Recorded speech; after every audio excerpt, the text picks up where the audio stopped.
Hey, Chicago, what do you say? It's the CHGO Cubs Podcast. Happy Wednesday to you.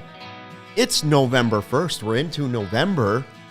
Who would have thought? Wow, we're here. Oh, about time. I can't wait for this World Series to end so we can finally talk about what the Cubs are going to do.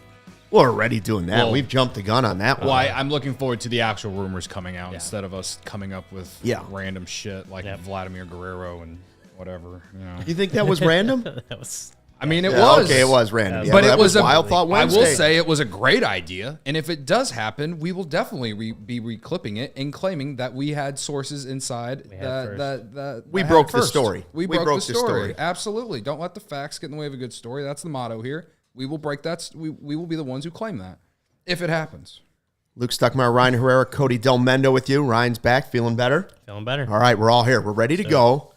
And so this is the anniversary of Game 6, of course, of the 2016 World Series, which the Cubs won. Yeah, they won.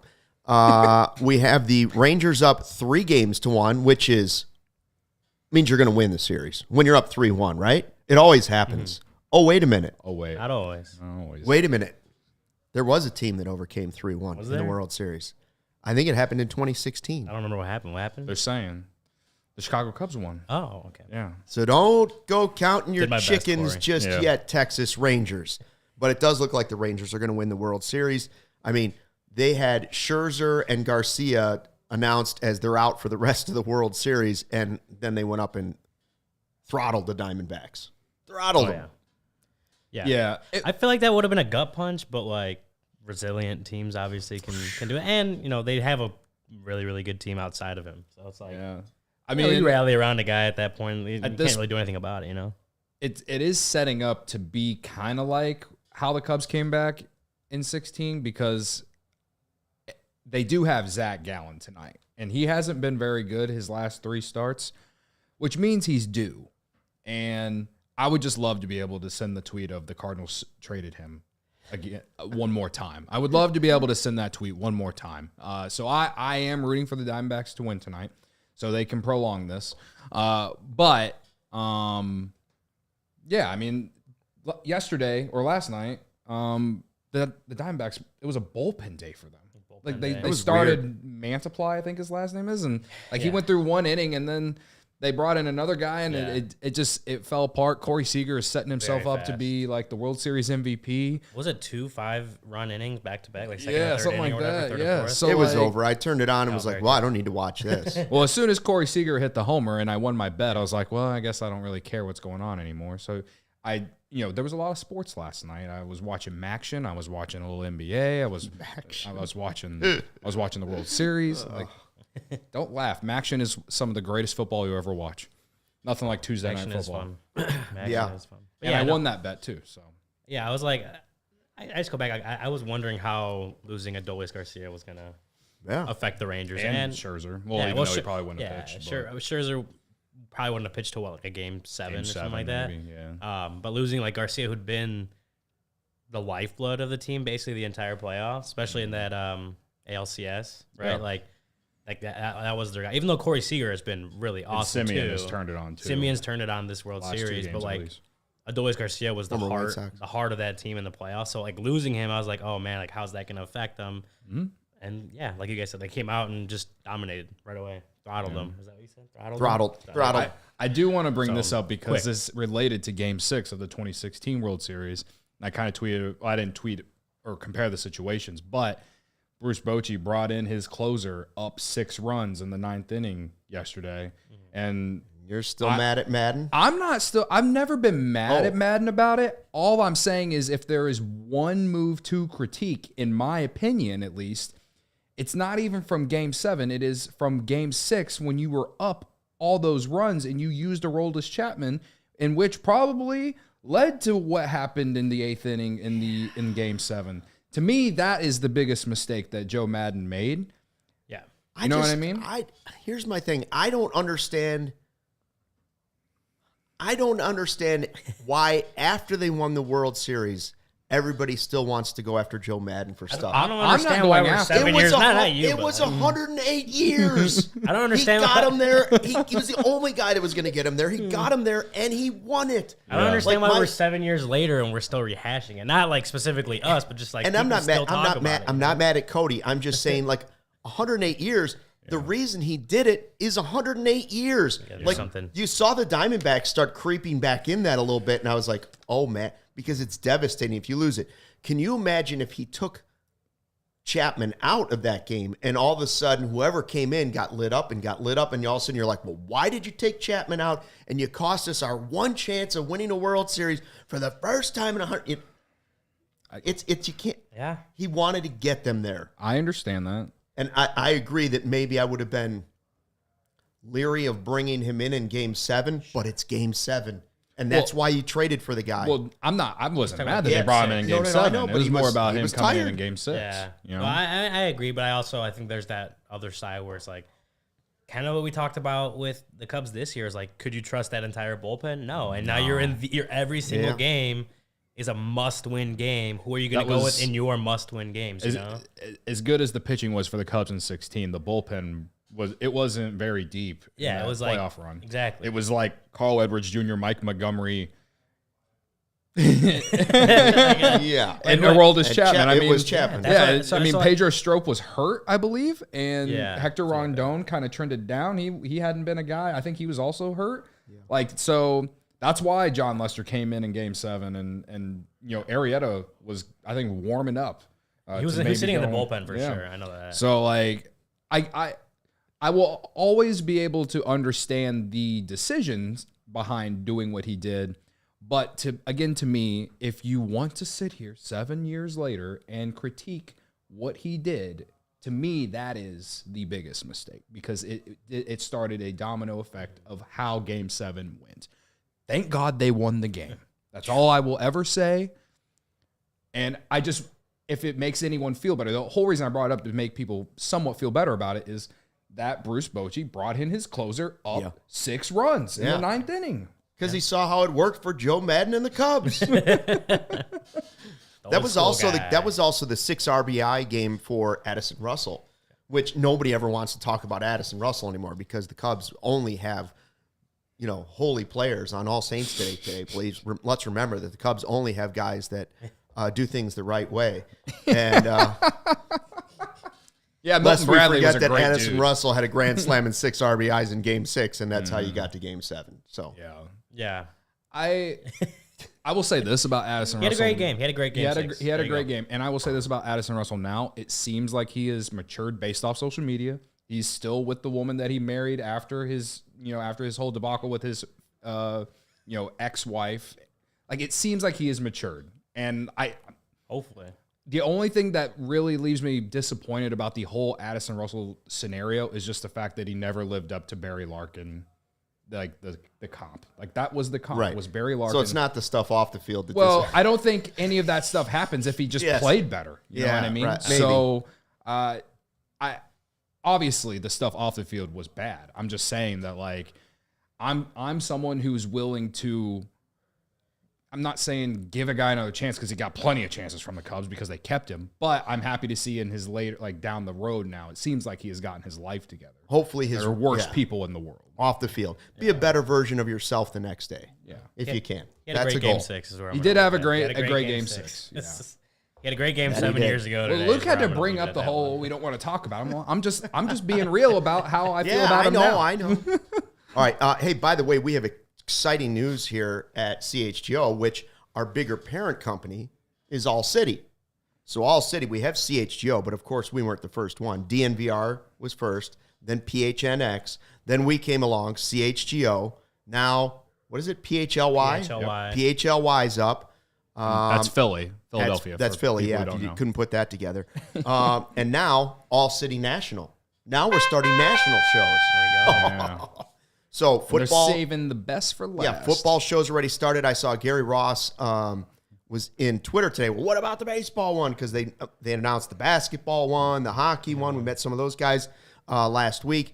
The baseball one is scheduled to start Q1 of 2024. So sometime next spring. Yeah, I'm just going to guess probably around spring training. Yeah, probably a good idea to just hold on and get ready for the next season. Yeah, they got to see if we get Shohei or not. Yeah, exactly. Like, then what else? What else are they going to talk about if the Cubs don't get Shohei Ohtani? I mean, obviously, I feel like they could just take one of each from Denver, Phoenix, here, and PHLY and put it together.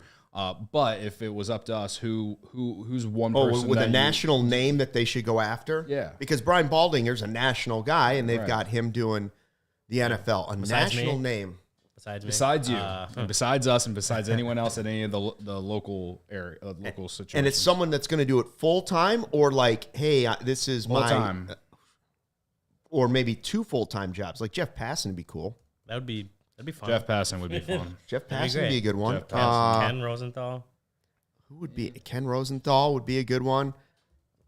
Trying to think. Bold of me to say this. I got the guy. I already have the guy. If he's not managing, Mark DeRosa would be an incredible host. Yep. If you could steal DeRosa. Mark DeRosa would be good. He's good on MLB Network. You could get Dempster off Demp. I was going to be bold a little bit, and big of me to say, credit to me before I say it, I feel like AJ Przinsky would be it would get people it would get people riled up. And we're all about views, right? And it's a national show, so it's not like you just talk about the White Sox the entire time. Wait, what if ALLCITY just gets Ohtani? They go out. That's right. Well, it might be part of the deal. Pluck him out of free agency. The Cubs might call us up and be like, "Listen, if if we can get Ohtani to agree to the baseball part, would you give him hosting a gig for the ALLCITY baseball show?" And the answer is yes. He's not pitching him. He's not pitching next year. So just right, give him the whole year off. Yes. Have him let him do the show. Let him do the show for a year. International. We'd be international again. They should let Joe Maddon be on the show. D-Row would be a good one. Joe Maddon would be a fun one. Yeah. Joe Maddon, imagine the stories. Oh, imagine the bitterness. Yeah, that too. I'm here for it. Hey, Dusty Baker's free. Barb just voted Cody for Bum of the Week. Yep. For that. Again, it was big of me to say. Credit to me. I knew it would cause a ruckus. But I check out foul territory every now and then. I think it's good. Any other suggestions out there for anybody nationally that you in the chat that you're thinking of? Best way to enjoy the CHGO experience, CHGO Cubs, would be to subscribe to the CHGO Sports YouTube page so you don't miss any of the shows. And then you can be in a live chat just like Chris, who just now for $19.99, we're throwing around the dollars today. Chris says, love you guys, but I'm going to go watch the Bears press conference because currently that's all I could think about because I love the Bears. I'm going to come back and watch this. I better see my 5-star at the end of this. Now, wait a minute. A 5-star guy doesn't leave us to see Mark Carmen spill water all over Adam Hogue. Right. Well, a 5-star guy doesn't. Not the Bears show, the Bears press conference. He's going to go. He's going to go watch Matt Eberflus. Okay, because I was going to say, which is fair. I'm pretty sure Carm's about to take his potty break that he usually does about 40 minutes into the show every day. Oh, no, you got voted Bum of the Week. Okay, I got Bum of the Week. Yeah. What did Barb give me Bum of the Week for saying Dusty? That was a joke. That was a joke, Barb. Come on. Barb, please. She removes the vote for me. Well, hey, thanks Credit to Barb. Chris. She removes Cody's vote. Chris has come on strong in this chat in the last few weeks. Yes. Credit to Chris. Credit to Chris. He left a super chat yesterday that I forgot to read until the very end of the show. But he literally sent it before the show started. $20, we'll pretty much say whatever you want us to say. That's fair. All right. Wow. Okay. All right. So we are going to grade Nico Hoerner here in a second. If we get to it, we'll do Julian Merryweather. Speaking of closers and potential closers and things like that. And yeah, Game 6. Hard to believe that's the anniversary. By the way, we wouldn't be sitting here today. Both Ryan and I have recovered from colds, although I'm still drinking my hot tea, without the help of great nutritional foundation. And what do? If you're a longtime listener, you already know that I've been drinking AG1 for about 2 years. When I started drinking AG1 daily, man, it helped out with everything. Energy for sure. That's because AG1 is a foundational nutritional supplement that supports your body's universal needs like gut optimization, stress management, immune support. And since 2010, AG1 has led the future of foundation and nutrition, continuously refining their formula to create a smarter, better way to elevate your baseline health. Now, not only did it replace my multivitamin, AG1 also, what I love about it is everything else that's included in that scoop. Just one scoop in a cup of water every day. You get prebiotics, probiotics, digestive enzymes to support your gut health, and then you get the immune part, vitamin C and zinc to help support your immune health, which is critical this time of year when the weather's changing and everybody's coughing on each other. AG1, a supplement I trust to provide my support to my body that it needs daily, and that's why they've been a partner for so long. Now, if you want to take ownership over your health, start with AG1. Try AG1 and get a free 1-year supply of vitamin D3 and K2 and 5 free AG1 travel packs with your first purchase. Go to AG1.com/CHGO Cubs. That's AG1. drinkag1.com/CHGO Cubs. drinkag1.com/CHGO Cubs. Check it out. You guys need new flooring? Eventually. You always need new flooring. I wonder if my landlord would accept it. I could ask. Well, this is the time to ask because we've got another partner, and that partner is Empire 588-2300. They keep shopping for floors simple with a curated product selection. Our philosophy there at Empire is to help find you what you need and not make it overwhelming with thousands of choices and substitutes. Instead, they leave out of their selection. What they leave out is just as important as what they put in. Empire's product team exhaustively combs through thousands of products and samples each year to find the perfect styles for you. They've got one of those virtual floor designers where basically you can just see how the new floors are going to look in any space. It's just easy. You snap a picture. Instantly, you're like, oh, cool. My floors look great with new dark hardwood floors, or my floors look great with this carpet, or my floors look great with vinyl flooring, whatever it might be. Schedule a free in-home estimate. All listeners can receive. I didn't think this was right the first time I read this ad. $350 off?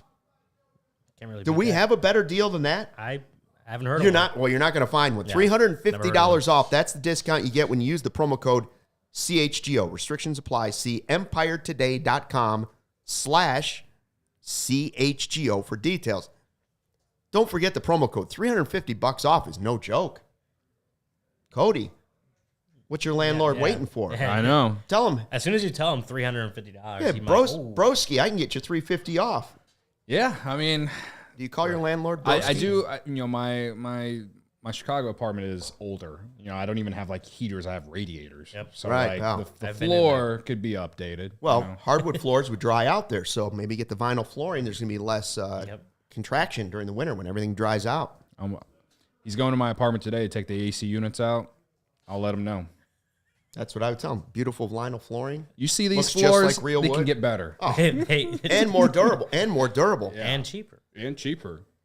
Yeah, and $350 Credit to off me for using the letting you code know, brother. CHGO at Empire. All right, report cards continued. Yesterday, Corey and Cody did Cody Bellinger, right? And Jamison Tyone. And Jamison Tyone. And what were the grades? We gave Bellinger an A, both of us, and he. So is he the first straight A that we've had? I'm trying to think. We gave. Well, I know I gave Dansby an A, and I gave him A minus. Yeah. But these were no minuses. and I think we all gave Steele an A too. Steele's an A. Yeah. I thought I maybe went A minus just for his finish. You may have gone A minus on Steele. I know I went. I don't know if I've ever given. I don't remember. I don't know if I've given anybody straight A's. Now, he would be the one guy for me, Bellinger. Sure. And how did Tyone do for you? I gave him a D minus, and Corey gave him a D. But it was Right about where I'm wild. The YouTube chat was more. It was different for Tyone, which was surprising to me. There were people giving him B's. Oh. And I was like, Well, the Well, finish that's was interesting. nice. The finish wasn't too And his bad. finish had some. I think his biggest problem was the inconsistency. Like he had some really good starts throughout the season. It just wasn't that it never felt like he could build on it for Tyone. I think Yes. that was for me why. But his September wasn't. He had a nice finish when they sorely needed it. And I love that the guy's working out already. Yeah. Like, he's clearly not satisfied going. with what was probably a subpar for him, too. All right, Nico Hoerner. I think one of the biggest things going into the season last year, it was after they had signed Dansby Swanson, but before they did that, they had to go to Nico Hoerner, the Cubs. I guess they didn't have to, but they did. And we're like, listen, if we can get one of these frontline shortstops, how do you feel about moving over to second base. And what did Nico say? Done. Yeah. Do it. You can make the team better. Do it. I'm going to go to second base. Yeah. So for me, my report card was already high because at this level, when guys are playing for contracts, and a shortstop's going to make more money than a second baseman. Like Nico's future, if he would have stayed at shortstop, probably was going to make more money than he would long-term if all of a sudden he was a second baseman. But he was doing it he knew it was best for the team. So they went out, they got Dansby Swanson, and now they have what is arguably up the middle, the best defensive up the middle defense you can have in all of baseball, in my opinion. It's got to be top 3 for sure. So what kind of grades did you give him? I didn't go. You guys went B+. I went A-. You went A-. You want to hear why I go up to an A-? Yeah. Why do you dabble in the A's? All right. So first off, I gave Nico an A last year. It was either an A- or an A last year, and whatever. I think he was I was the only one who gave an A last year. I'm pretty sure. I could be wrong on that, but don't let the facts get in the way of a good story. I'm pretty sure that I was. So last year he was a 4.0 F4. This year 4.7. 283 batting average, 281 last year, so basically the same. 346 on base percentage compared to 327 last year. Going into the year, we talked about how he didn't walk a lot. That was probably one of the something that we were hoping that he would improve on going into this year. He did. He had a 7.1% walk rate compared to 5.4 the season before. Still below league average, but it was better. His K rate, 12.1%, which is well below league average. So he rarely striked out. The slugging percentage was down compared to 2022. He was a 410 slugging percentage compared to 383. Obviously, you'd like it to be a little bit higher. And I think the one thing you can definitely, bring the grade down. Maybe that's why you guys gave him a B+ is because he just doesn't get a lot of extra base hits. He doesn't hit homers, right? 102 weighted runs created plus. He was basically an average offensive player, and a lot of the his Fangraphs war is predicated on his defense. I will admit to that. But like Luke said, part of arguably, if not arguably, the best double play tandem in all of baseball, or at least the National League. He is going to win a Gold Glove. If he doesn't win a Gold Glove, then I will be rioting outside beautiful historic Wrigley Field, yelling and screaming, or I'll just start sending emails to all the people who vote. I think he was a much better player this year than he was last year, and I gave him an A last year. On top of it, 175 hits this year. Understand that, again, you would like to see more slug. You'd like to see more extra base hits. 175 hits in all of baseball. Only 5 other players had more hits than him. Austin Riley, Mookie Betts, Luis Arias, Freddie Freeman, and Ronald Acuna Jr. Only he was right there with some of the best players in baseball in just hits. All right. Again, yes, I would like to see more slug. I would like to see more extra base hits. But the guy was as advertised and even better in some aspects of the game. And I think that he is a guy that we will always look at as just consistent, someone you can rely on. I don't think he'll ever be an all-star player, but someone that, honestly, a lot of other teams would love to have. Yeah. We will always probably, especially when this team is good next year, because I'm manifesting the good part, right? When this team is good next year, people are going to nitpick at Nico Hoerner because he probably won't shine as much as some of the other guys, but he does all the little things for this team. He hit a total of stolen bases this year that hadn't been hit since Juan Pierre. Was it Juan Pierre or Tony Campana? Whatever it was.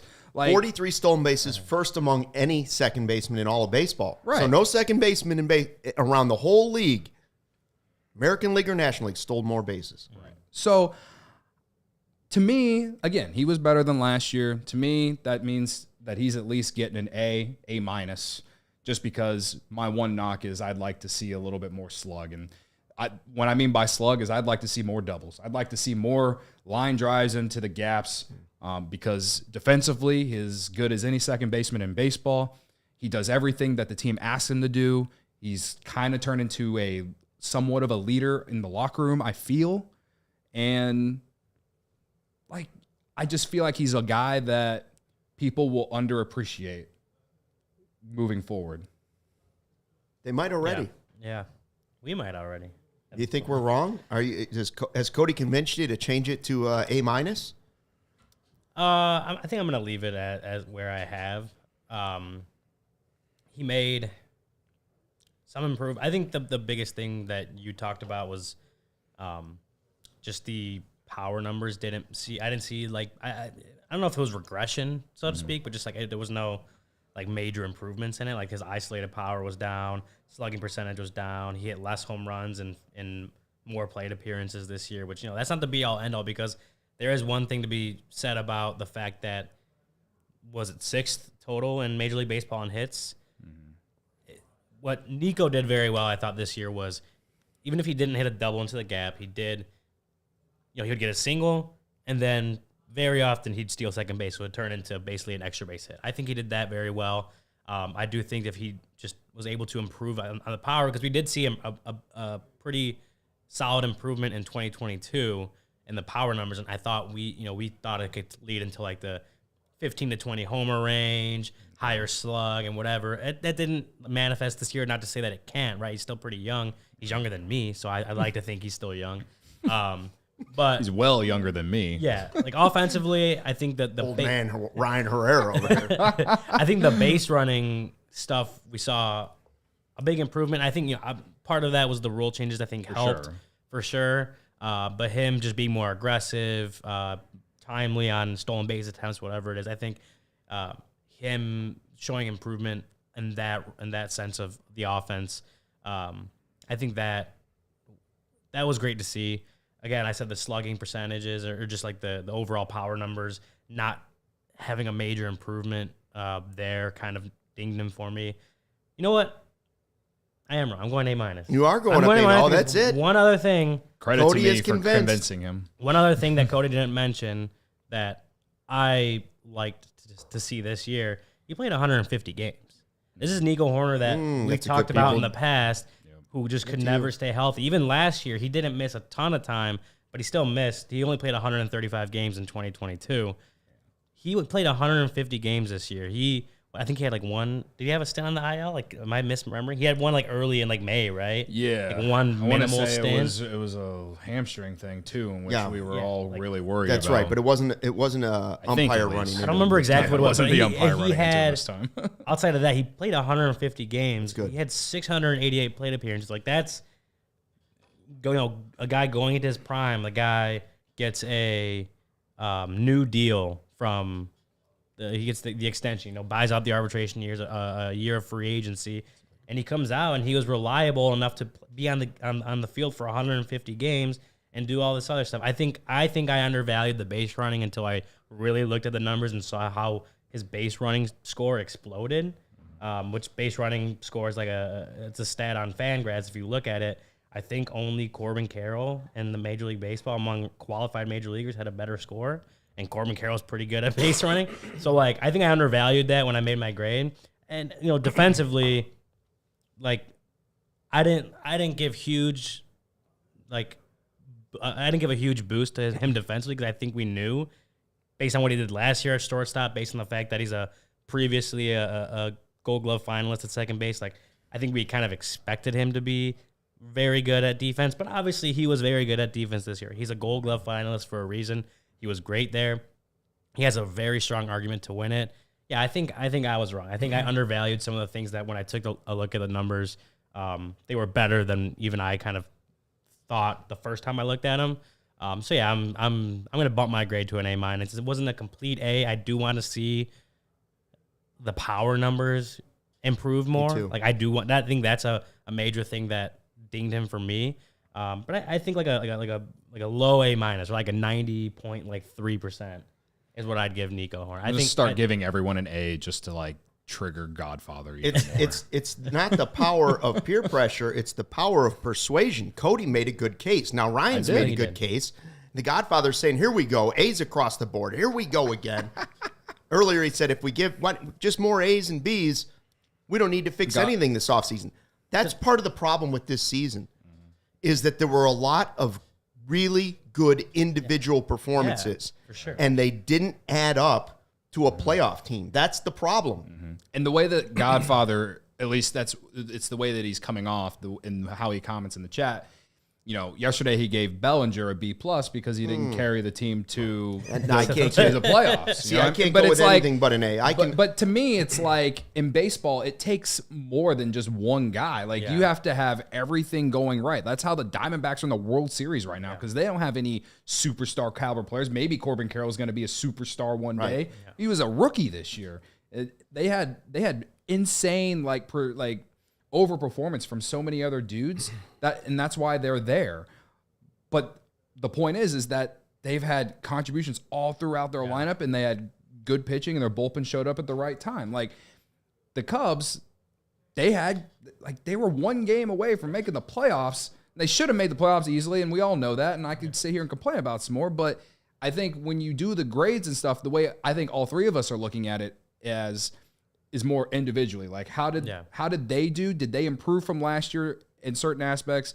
And were they the reason that they missed the playoffs or could have made the playoffs? And when we're talking about Nico Hoerner, he's not the reason they missed the playoffs. That's for sure. To me, that's the way I look at it. And that's why yesterday I was super hard on Jameson Taillon. Because if Jameson Taillon pitches, if he has 15 good starts, 17 good starts, they probably make the playoffs. He just simply was not good. Yeah. Except for in September. Well, I also think the reason we're giving so many A's or B range is because those were the best. Most of the guys he graded were the best players on the team this year. Like we're going to see some more lower grades. We already got Taillon out of the way. There will be more lower grades. But I also think the fact that kind of what Cody was saying is just. This team did have a lot of strong individual players this year. A lot of this team doesn't need a complete overhaul. You need to add some star talent. Not when you see the Diamondbacks roster, they don't. They had a lot of strong performances. They were close to the playoffs. It doesn't need. It's not 2022. You don't need to just completely inject as much talent as you can in this team. There's talent all over the field, not at every position. But they have talented players all over the place that had strong individual seasons. That's why we talked about they're going to waste, a Justin Steele's Cy Young caliber season or Cody Bellinger's half-season MVP performance or whatever. We keep talking about they're going to waste all these guys' strong individual seasons because a lot of guys did have strong individual seasons. Yan Gomes had it's better than not seeing them have strong individual seasons.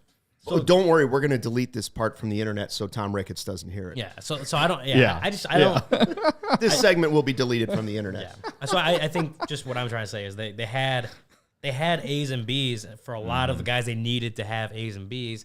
I just think a lot of the guys that we will talk about, the guys they needed to supplement those A's and B's didn't have as strong a seasons as they needed to get them to the playoffs. But if you can start to inject just more A caliber players into this team, then you're going to have A's and B's across the board because you're going to have a lot of guys who just have strong individual seasons. I think there were a good handful of or a good amount of guys on this team in 2023 that just had really strong seasons. They didn't all put it together at the same time, which I think, and it obviously hurt them in the long run because they didn't make the playoffs. But if you take all their 2023s combined, it was a strong season. I think that was reflected on the fact that again this team went from 10 games below 500 to barely missing the playoffs. I think the Godfather's a little too negative on this team right now, or the individuals right now. Tom Ricketts is going to say to his wife tomorrow morning, "Hey, did you listen to the CHGO Cubs podcast? Because I heard the first segment they were talking about how they were going to grade Nico Hoerner and Julian Merryweather, and all of a sudden it just jumped to ad reads after the first segment, and then they said fly the W at the end. I don't know what was yours that way too." And she's like, "Yeah, mine too." I don't know what happened. We just cut it all. We're just going to delete that from the internet. Because we need Tom to spend all the money. We need Shohei. Show me Shohei. But do you realize what has just happened today? November 1st, 2023, sir. Do you realize what's just happened? This is the first time in the history of this show Cody Delmendo has just convinced Ryan and I to change our grades. He's changed the minds of both of us. Credit to me. It's never happened before. Credit to Cody. Credit to me. You can't handle the truth. If anything, I more often hear Cody's opinion and then completely change my mind away from that. Cody's confidence and his facts, FAX, have convinced Ryan and I to change our grades. I think these were facts, FACTS today. They're both. I, too, will change my grade from a B+ to an A-. Fix the graphic. A-. We're going to have to change the graphics, new graphics being ordered, because Nico Hoerner was top five at second base in all of baseball in many categories, including batting average, hits, stolen bases, WAR, on-base percentage, and you mentioned it. He may win the Gold Glove this year. So what else could we ask? The only thing I could ask for him, and that's why it's a minus instead of not a straight A, is more power. But that's not who he is. The weird thing is, I just don't get why. I watch him. We watch him every night, and I look at him and go, why isn't he at least a Dansby Swanson type power guy? Why isn't he a 20 home run guy? I may just be baseball dumb, and that's okay, because I'm willing to admit that. But it's not like he's a small guy. Right. What about his swing is different than Altuve that makes Altuve a guy with power that Nico Hoerner is not? Now, listen, I don't want him to change it too much, because I don't want to risk losing the player that we have. I don't want them to tinker with him too much to where you're like, oh, they went ahead and ruined a really good player. But at the same time, I just don't fully understand why people don't think he could be a 20 home run guy. My 2 cents on it is, it goes back to how we stated, a lot in September about how if this guy and this guy doesn't do anything, then we're not here, we're not competing, whatever. Nico Hoerner played his role at like the best of his ability. And to me, his role on this Cubs team was giving you Gold Glove defense, being somewhat of a table setter. I know, he started the season in the leadoff role, finished in like the two hole for the most part. After that, after Tauchman was getting most of the leadoff appearances. But like, he played the role that he was put in to do at the best of his ability. And to me, that is the main reason why I gave him an A. To me, I don't care if he hits 15 to 20 homers next year if the Cubs go out and get a couple more star players to go into the lineup. That way he can just continue to be the guy who he is. That, to me, and then if he does end up channeling more power, then that only makes the team even better. But to me, this team, like we said all season, it lacked one or two other major, offensive contributors that, brought power or extra base pop to the lineup. We said that all year. And so to me, I'm not going to I'm knocking him on his grade, like an A- instead of an A because of that. Sure. But to me, that you want him to just be who he is and continue to get better at what he's already good at. And if he does develop more power or more slug, great. To me, I don't care about the homers. In 2022, he had 22 doubles. This year, 27. To me, I want to see him hit 40 doubles. I feel like he can be a 40 doubles guy. And if he's plus the 43 stolen bases on the singles and walks. Right. Yeah. Occasional walks. I think that if he can hit 40 doubles consistently for the next 3 to 4 years, then you feel really good about him, because again, he's going to be hitting in the 2-hole or wherever at the top of the lineup for years to come. You just got to get more pop into the lineup. And we've talked about that this entire month. We've talked about that all season during the season. Again, I would love to see him generate more power and more slug, but I don't think it's the end all be all. You know what I mean? Yeah. I just think we have to give him credit for moving positions. Yeah. You can't forget that Nico was a really good shortstop for the Cubs and changed positions so that they could. He's not just their second baseman. He's also their second baseman that allowed you to add Dansby Swanson to the roster. There are other guys in baseball who aren't willing to move from the position they want to play. Some would say Tim Anderson on the south side when they're not a shortstop, and he should be playing something like second base. Nico was actually good at playing shortstop, which is why I joked that Tim Anderson was the third best shortstop in town, but it's actually true. He might be the fourth.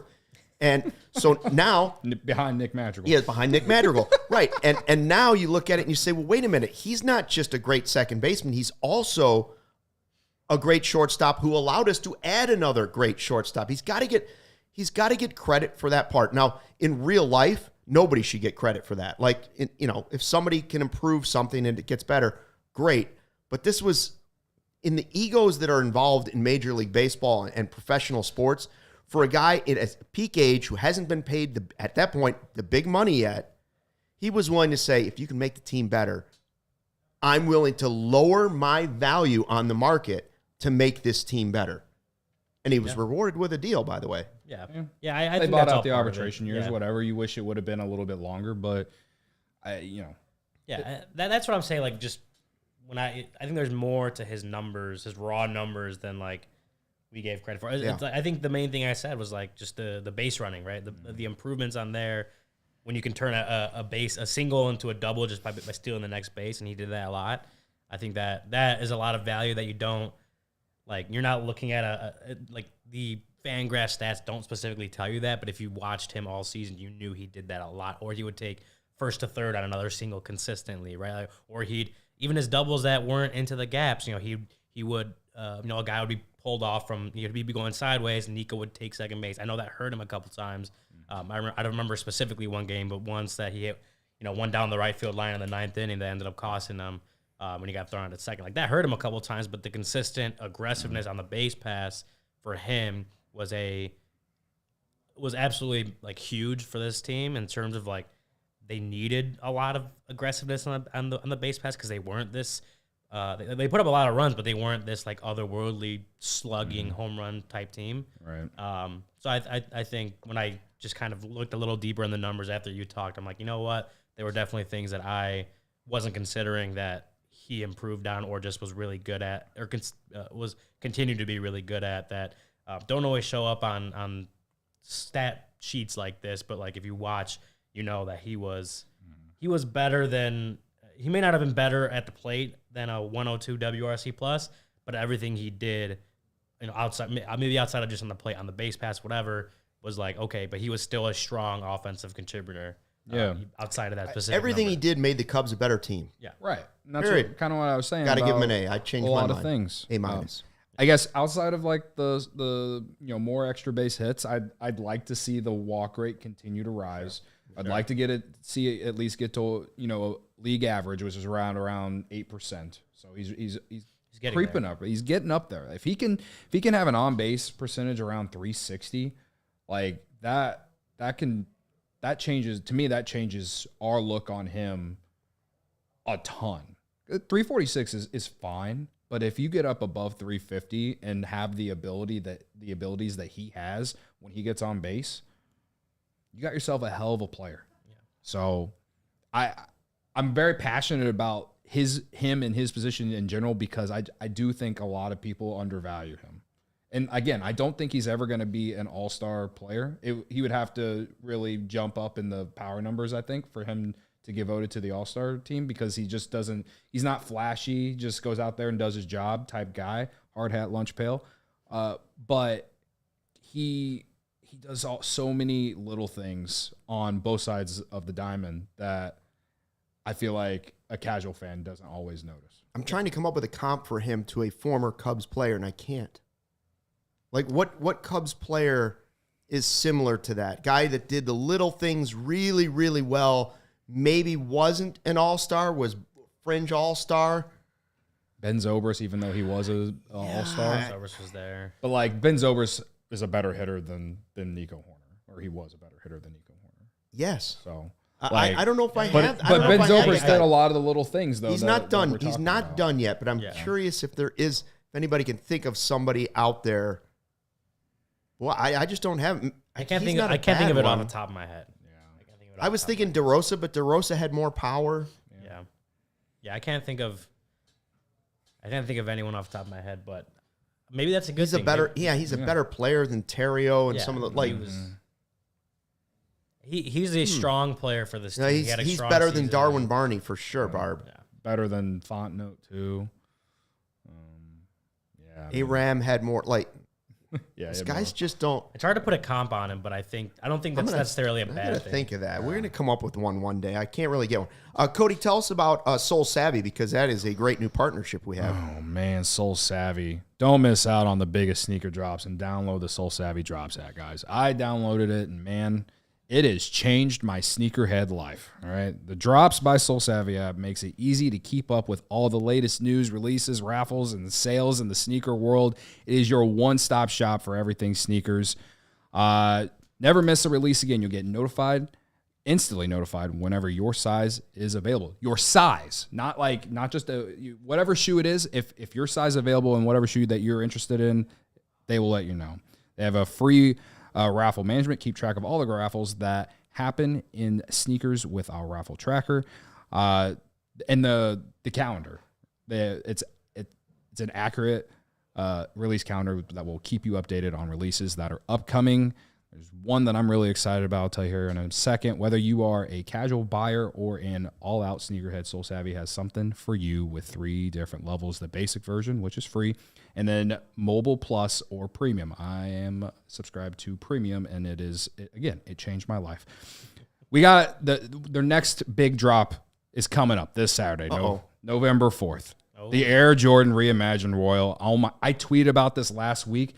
They are selling it for under retail. What? If you're part of Premium, you can get them for under retail. I think around $160. I think retail is around $190. So you're safe $30. What are they called? Can I Google it and find Air the Jordan 1? The Air Jordan 1 Reimagined Royal. They're black and blue, like a dark blue, and I think that's what they are. They're black and blue. So I'm really excited. Go with a lot of Cubs gear. Yeah, exactly. Right, you got a lot of Cubs gear. These would go. That's all I can think about. Wow. Yeah, those are the ones right there. Beautiful. So I lost my track. Sign up for Soul Savvy by clicking the links in the description below, or by visiting links.soulsavvy.com/CHGO, or head over to the App Store and download the Drops by Soul Savvy app. It will change your life. That's not part of the ad. I'm just telling you. You know what else changes your life? What's that? Goose Island beer. Amen to that. Goose Island changed my life. Goose Island is the official beer of CHGO and Chicago's beer since 1988. Their beer roster, incredible. Oktoberfest, Beer Hug Family, 312 Wheat Ale, which is mine. Full Pocket Pills, Cody's favorite for chugging beer bats. And just in general. And Luke, what is your favorite one at this moment? Probably the Full Pocket Pilsner. Pocket Pills. Yeah, it's a smooth, easy to take down. I know we have our tailgate next Thursday, right? The Bears-Panthers game. Yeah, Thursday night football. We know there's going to be a lot of Goose Island there. So we'll probably go right after the show. Just go head on over there. There you go. So we'll have tailgate, Bears-Panthers. Going to be a lot of Goose Island there, so make sure you're signing up and joining us there at the event. Grab ultra fresh brewery exclusive beers at Goose Island's original brew house on Clybourne Avenue in Lincoln Park, or from their tap room on Fulton Street in Westtown. Goose Island Beer Company, Chicago's beer. Very nice. Yeah, Cody, what size are you, just in case people are looking for a holiday gift for you, in case you don't?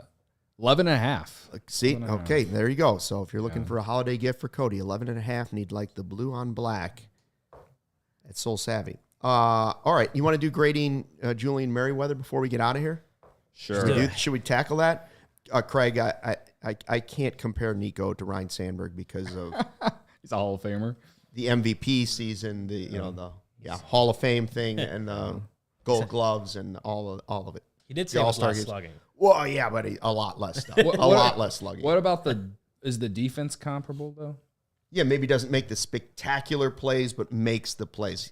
They both made good plays. You watched Sandberg more than I did. Man, I didn't really. He just knew if he got to it, it was done. I don't even know if I was. But I can't think. I just can't think of a guy that was. Maybe Mark Grace, a totally different position, totally different player, but he wasn't like spectacular, but he was really good. Really good defensively, didn't have a ton of pop. Led the 90s in hits. Yeah.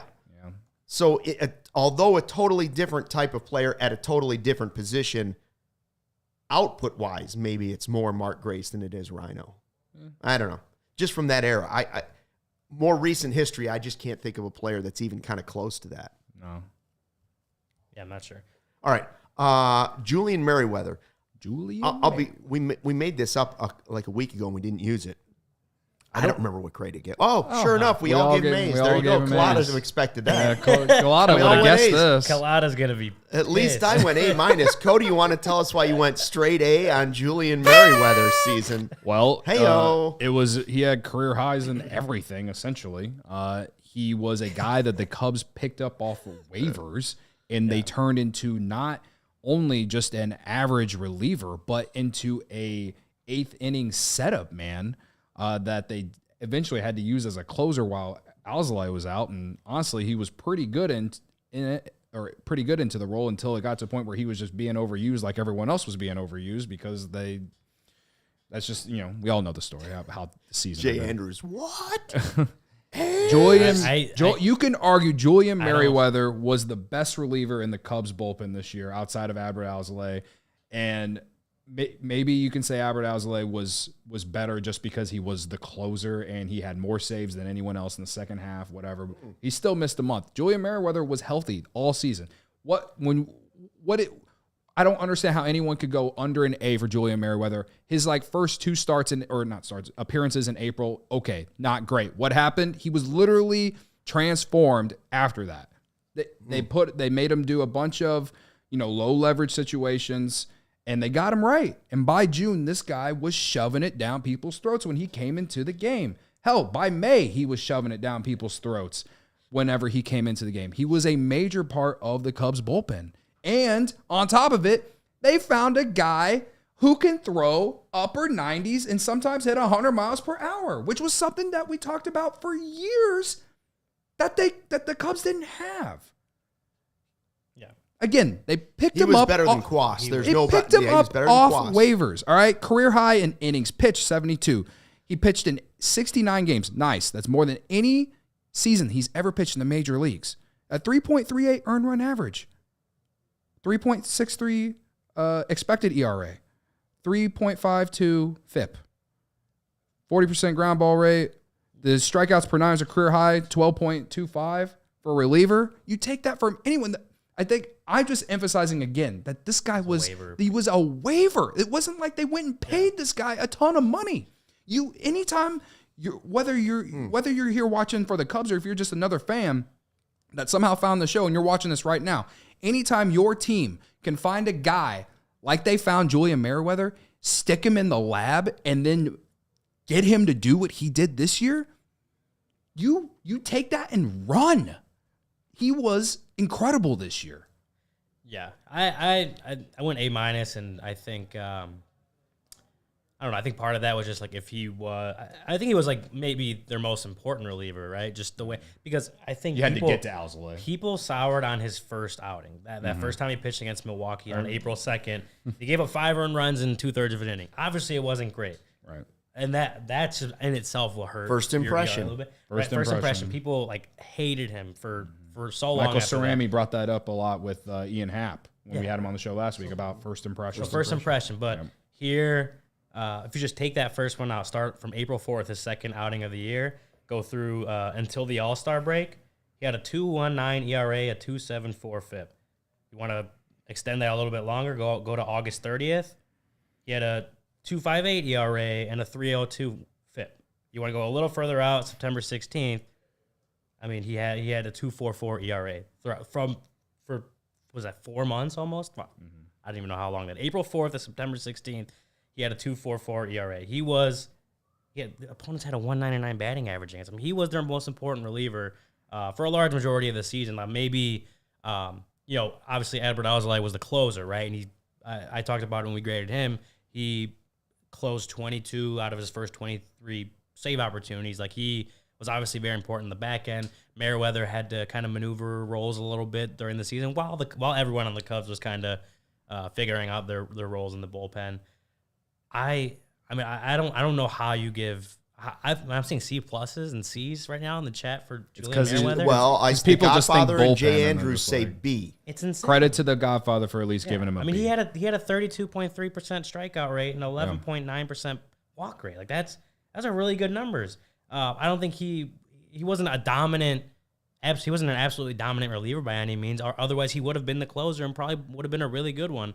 And maybe that dings him a little bit. I think the fact that he was really, really good for a majority of the season after that first outing, and the fact that when, I think he had a couple struggles down the stretch too, when everyone was, right? The whole bullpen was having a rough stretch down the stretch, but he was like the one guy that stayed healthy. I know he was dealing with a little issue. I know Leiter had to sit out a week or whatever, but Merryweather, when Adbert went down, when Fulmer went down, when they got Boxberger back but didn't really know what they had, Merryweather was the guy they had to rely on, and at least he was healthy enough to go out there and give them something. I think Merryweather, based on what we're seeing in the chat, had a very underrated season for the Cubs, and I think A- is. I think that's a fair grade for him, considering, like you said, considering they got him off waivers, brought him in, tried to, maneuvered his role around a little bit, and then when they finally figured it out, and even before they finally figured it out, he was on a run of just complete reliability in the bullpen. It wasn't ninth inning closer stuff, but it was like 7th, 8th inning setup guy, get the holds, get the lead over to the back end guys, and I think that was very important for the Cubs this year, at least before September when things just didn't work out. Just a historic podcast we're having here, live on YouTube. Make sure you subscribe to the CHGO Sports YouTube page. Mike Dubs now saying that Ryan has changed his grade to an A. So first, Cody convinced us to change our grades. Now Ryan has laid out. Credit to Dubs. Man of integrity. Man of integrity. Humble man to take that on, and he has changed his grade to an A. I will stick with an A- because I know if Collada's a B, it's higher than that. And I know if Cody's probably been a little bit high on some of these grades sometimes, not today, but I'm looking at it going, all right, where does he fall in between there? I go A-. That's fair. I go A-. Because I don't know how many teams came in and were like, whoa, we can't face Merryweather, but the results were there. Yeah. Absolutely. The results were there. So, and he's basically, like you said, picked up off the street. Scrap pile. Right. Favors, he was like, and it was, he obviously before the 2023, like he had struggles in the majors or he was hurt. Like he wasn't this guy that they were coming in and had these gigantic expectations for him.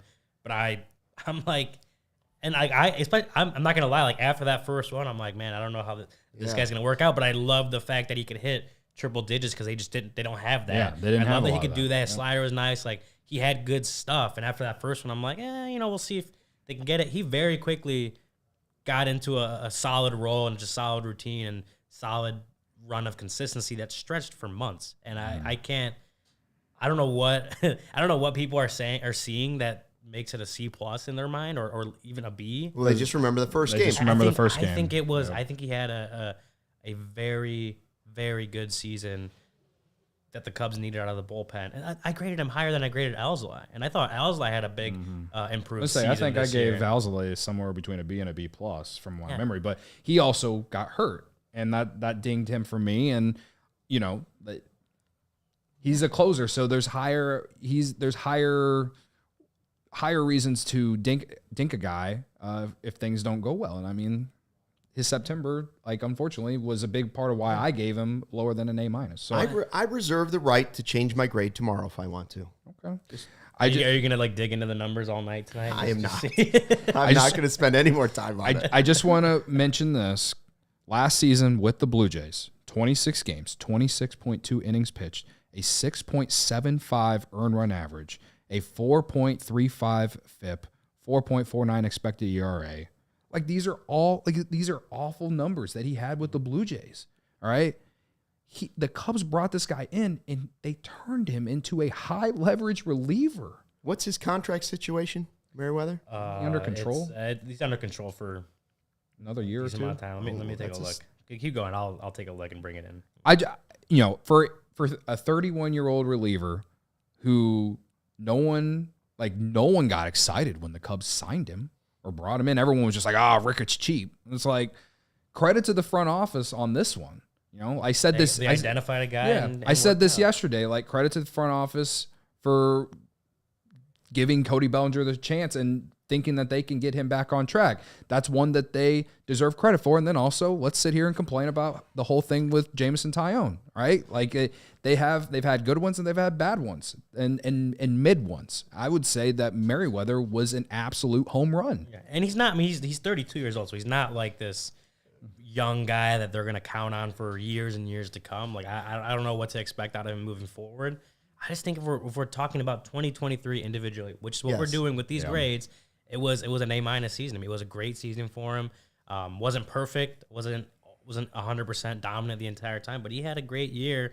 Again, at an important time for the Cubs when their bullpen was either early on in the season in flux or later in the season inconsistent or hurt. I think he did what he could to stabilize them when they needed him to, and that stretched for months. But as far as his contract situation goes, this offseason is his first year of arbitration, so they still have control over him for 2025 and 2026 as far as his contract goes. That's pretty big. That's pretty big for a guy. Again, he's not young, so 2 years from now, who knows? But to have a guy who just had his best season and knowing you have him under control for another couple of years, like that feels like it could be important for the Cubs moving forward as they're trying to get into more into this winning cycle of this rebuild or whatever. And as you pointed out, just because we're giving A- is A whatever, doesn't mean we're saying he's going to do this again next year. No. That's gonna be a show me thing next year. Like, can you do it 2 years in a row? Well, that's the thing about bullpens. Just because a guy is good 1 year doesn't mean he's not going to be a total train wreck the next year. Right. There are very few Mariano Rivera's out there this year, right? So, Keegan Thompson, but this season, Hayden A- for what he did and for what he cost them. So I think the chat is begging for us to do a guy who was bad tomorrow. We can do. You want to just find some guys that we know are going to get bad grades? Well, they want bad grades. They want us to yell and scream. So all right, I say, fine. We'll dig out. Big of us to do that. Can we still grade VR? You can. I can still. Oh, it's a year later. He wasn't on this year's VR. Would just were they still paying for VR? They may have actually been. If he was on the payroll, we can still grade him. You just now we're not going to give away all tomorrow. If Brendan's listening, because I'm sure he is, because we talked about Nico Hoerner for most of the podcast. Right. His ears are now bleeding because you mentioned VR. Thank God we don't have to do Eric Sogard though. I was going to say I didn't mention Sogard. According to Fangraphs, they owed VR $1.5 million for his buyout this year. Boom! There it is. He's part of the team. There it is. The VR report card what is tomorrow. Your favorite part of the job? What did you get out of $1 million? Oh my God! Grapefruit. Down that path again. Grapefruit has asked a few times, can we grade trades? I do feel like that we probably could go through some of them. Like, it's kind of hard to do because, like, for instance, like the Wisniewski Efros trade a year ago, we're like super excited about, and right now we're like, we don't know what Wisniewski. We might adjust our grades. Yeah, like it's one of those that like you can't like. You can't like put a grade to it because we haven't seen it play out yet. It's one of those like if he's traded or if a guy like leaves the team or whatever, then you can, and if he was traded to the Cubs, then you can go back and look. Oh, hey, did this trade work out? Like. Eventually, we'll grade the Ryan Dempster trade, finally. You know what I mean? Edward says, if I wanted to hear yelling and screaming, I would have listened to that Bears broadcast. Fair. That's fair. That's fair. All right, so we are back live 1:20 tomorrow for another podcast. Not sure who we're grading, but we will try to give lower grades just so we make everybody happy tomorrow, especially the Godfather, Michael Clausen. And maybe we will grade, maybe our fourth member of the live YouTube chat will get a report card tomorrow. Maybe. We'll see. Thanks for checking out the show. We appreciate that. Hit the like button on the way out. Make sure you subscribe to the CHGO Sports YouTube page. And most importantly, thanks for watching and fly the W. We all silly like the mayor.